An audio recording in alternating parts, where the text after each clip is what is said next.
Tu construis. Chaque jour, tu construis.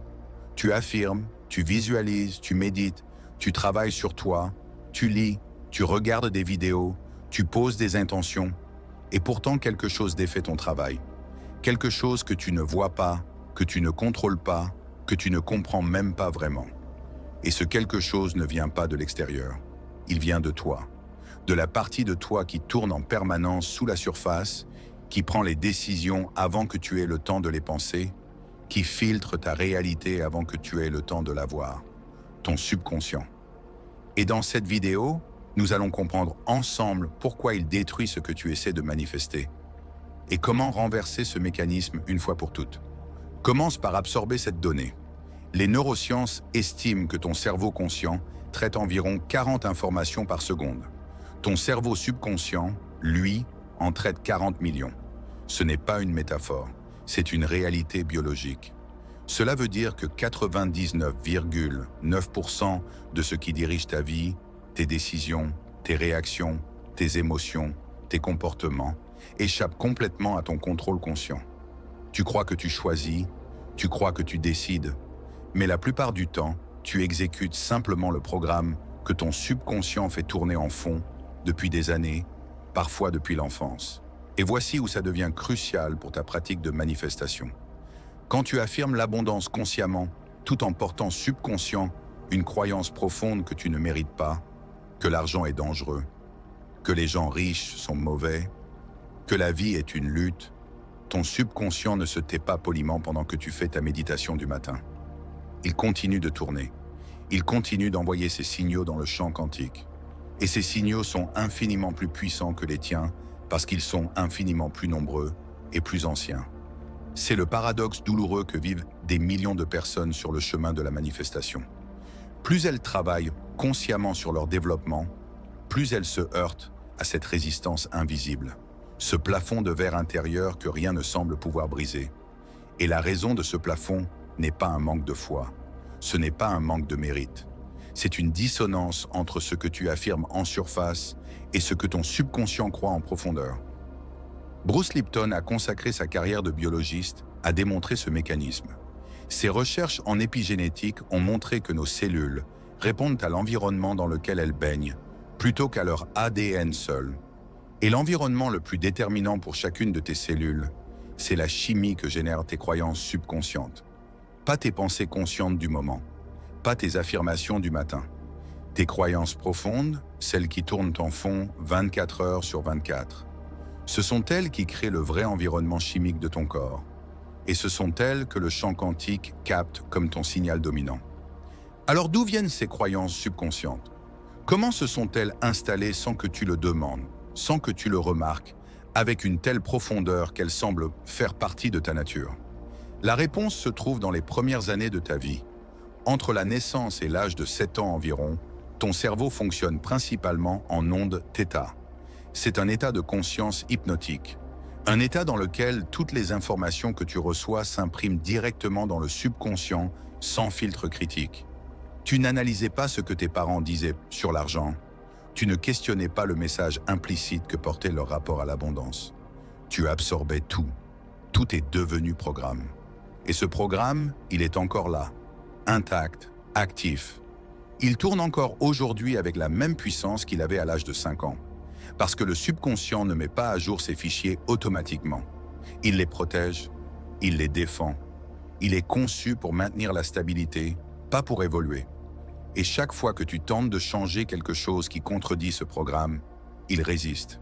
Il crée du sabotage. Il génère de la procrastination, de l'auto-sabotage, des peurs irrationnelles, des comportements inexplicables. Pas parce qu'il est ton ennemi, mais parce qu'il fait exactement ce pourquoi il a été conçu. La question n'est donc pas comment forcer mon subconscient à changer. La question est comment lui donner de nouvelles données suffisamment puissantes pour qu'il mette à jour son programme.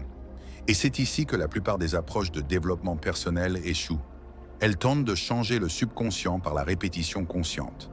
Des affirmations répétées 100 fois, des visualisations quotidiennes, des journaux de gratitude. Ces outils ne sont pas inutiles. Mais ils opèrent depuis le niveau conscient. Et le niveau conscient n'a qu'un accès très limité à la salle des machines subconscientes. Pour vraiment reprogrammer le subconscient, tu dois entrer dans les états de conscience où il devient accessible. Et ces états, il en existe principalement 3 que tu peux utiliser intentionnellement. Le premier, c'est l'état hypnagogique. C'est le moment de transition entre l'éveil et le sommeil. C'est quelques minutes chaque soir où ton cerveau bascule en ondes alpha puis θ. Exactement le même état dans lequel il se trouvait dans les premières années de ta vie, quand les programmes ont été installés. Dans cet état, les filtres critiques s'abaissent, le gardien subconscient se relâche, et les nouvelles informations peuvent s'imprimer à la même profondeur que les anciennes. Ce que tu ressens, ce que tu visualises, ce que tu affirmes dans cet état précis a 100 fois plus d'impact que la même pratique faite en plein éveil. Ce soir, avant de t'endormir, ne vérifie pas tes messages. Ne regarde pas une dernière vidéo. Reste dans cet entre-deux et plante intentionnellement la graine du toi qui a déjà reçu ce qu'il désire. Le deuxième état, c'est l'état hypnopompique. Le miroir exact du premier, la transition entre le sommeil et l'éveil. C'est quelques minutes chaque matin où ton cerveau remonte des ondes delta vers les ondes alpha. Avant que le mental critique reprenne le contrôle, avant que la liste des tâches commence à défiler, avant que les habitudes de pensée automatique se réactivent. Cette fenêtre est précieuse, elle est courte, elle dure rarement plus de 5 minutes. Mais 5 minutes dans cet état valent des heures de travail conscient. Ce que tu choisis de ressentir dans ces 5 minutes, l'état émotionnel que tu incarnes dans ce demi-sommeil, envoie au subconscient un signal de départ pour la journée entière. Ce n'est pas de la pensée positive, c'est de la reprogrammation biologique. Le troisième état, c'est la cohérence cerveau-cœur. Joe Dispenza a passé des années à étudier et à documenter ce phénomène. Quand le rythme cardiaque et les ondes cérébrales entrent en cohérence, quand le cœur et le cerveau se synchronisent dans un même état émotionnel profond, quelque chose de remarquable se produit. Le subconscient devient momentanément perméable. Les nouvelles informations peuvent s'imprimer en contournant les résistances habituelles. Et cet état de cohérence peut être induit intentionnellement par une pratique de méditation cardiaque. Pas une méditation de relaxation passive, une méditation active où tu génères délibérément les émotions correspondant à la réalité que tu veux installer. Pas les émotions de quelqu'un qui espère, les émotions de quelqu'un qui a déjà reçu, la gratitude de l'après, la sérénité de l'accompli, la joie simple d'être déjà dans sa réalité désirée. Mais voici ce que je dois te dire avec une clarté absolue. Ces pratiques ne fonctionneront pas si tu continues à alimenter simultanément le vieux programme. Et alimenter le vieux programme, c'est plus subtil que tu ne le crois. Ce n'est pas seulement avoir des pensées négatives conscientes. C'est regarder ton compte en banque avec anxiété. C'est parler de tes difficultés financières à quelqu'un avec la vibration du manque. C'est consommer des contenus qui renforcent la croyance que la vie est une lutte. C'est te lever le matin et immédiatement replonger dans les préoccupations habituelles avant même d'avoir laissé le temps à ta nouvelle identité de prendre racine. Chacun de ces actes est une instruction envoyée au subconscient. Je suis encore dans cette réalité-là. Maintiens le programme. Il y a une image que j'aime utiliser pour rendre ça concret. Imagine que ton subconscient est le pilote automatique d'un avion. Tu es assis dans le cockpit et tu veux aller à une nouvelle destination. Tu peux regarder par le hublot et désirer une autre direction. Tu peux visualiser le nouvel aéroport. Tu peux affirmer que tu y arrives. Mais si tu ne reprogrammes pas le pilote automatique, l'avion continue de suivre la trajectoire déjà encodée. Pas parce qu'il refuse de t'obéir, mais parce qu'il ne sait pas encore où tu veux aller. Reprogrammer le subconscient, c'est entrer dans la cabine du pilote automatique pendant les courtes fenêtres où elle est accessible et changer les coordonnées de destination. Cette reprogrammation demande de la cohérence, non pas de la perfection, non pas une discipline de fer, mais une cohérence de signal suffisante pour que le subconscient commence à reconnaître le nouveau pattern comme plus réel que l'ancien.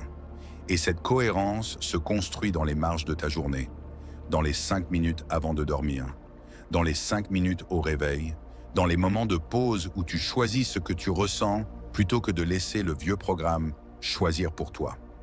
Il y a quelque chose d'important que je veux que tu comprennes sur la résistance que tu vas rencontrer dans ce processus.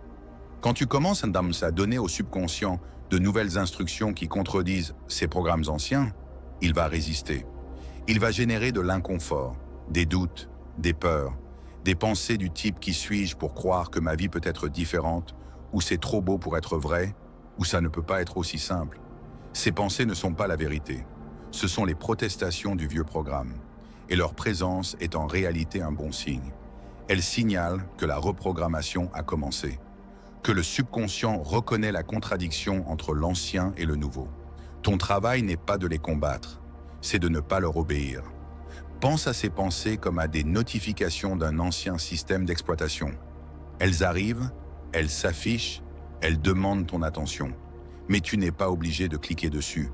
Tu peux les laisser passer avec la même neutralité que tu regarderais défiler les nuages dans le ciel. Reconnaître leur présence sans leur donner le pouvoir de rediriger ton état émotionnel dominant. Et peu à peu, au fil des jours, quelque chose commence à changer. Pas de façon spectaculaire au début, mais dans la texture même de ta réalité quotidienne.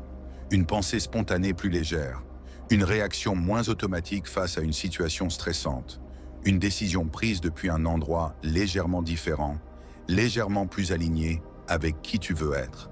Ces micro-changements sont les signes que le pilote automatique a commencé à enregistrer les nouvelles coordonnées, que le subconscient a reçu suffisamment de signal nouveau pour commencer à l'intégrer. La manifestation n'est pas un acte de volonté consciente. C'est le résultat d'un alignement entre ce que tu veux consciemment et ce que ton subconscient croit profondément possible et réel pour toi. Et cet alignement ne se produit pas dans les grandes déclarations. Il se produit dans la qualité de chaque moment ordinaire, dans la façon dont tu te parles à toi-même, dans le silence de ton esprit, dans l'état que tu choisis d'incarner pendant ces fenêtres précieuses entre sommeil et éveil, dans la cohérence entre ce que tu affirmes et ce que tu ressens vraiment dans ton corps. Tu ne luttes pas contre ton subconscient, tu travailles avec lui, tu lui donnes de nouvelles données, tu crées les conditions pour qu'il mette à jour ses fichiers. Et quand cette mise à jour se produit, quand le programme profond s'aligne avec ta vision consciente, la manifestation ne devient plus un effort. Elle devient la direction naturelle dans laquelle ta vie se déplace. Dans les commentaires, écris cette phrase. Mon subconscient apprend une nouvelle vérité. Pas comme une affirmation de surface, comme une déclaration à la partie profonde de toi qui écoute, qui enregistre, qui programme ta réalité à chaque instant. Et si cette vidéo a touché quelque chose en toi, si tu as reconnu dans ces mots une explication à des résistances que tu n'arrivais pas à nommer, abonne-toi à cette chaîne. Chaque vendredi, nous explorons ensemble ces vérités qui transforment en profondeur, non pas par l'effort conscient, mais par l'alignement avec ce que tu es déjà au niveau le plus fondamental. Les fréquences de l'abondance t'accompagnent. Et ton subconscient, ce soir, commence à recevoir de nouvelles instructions.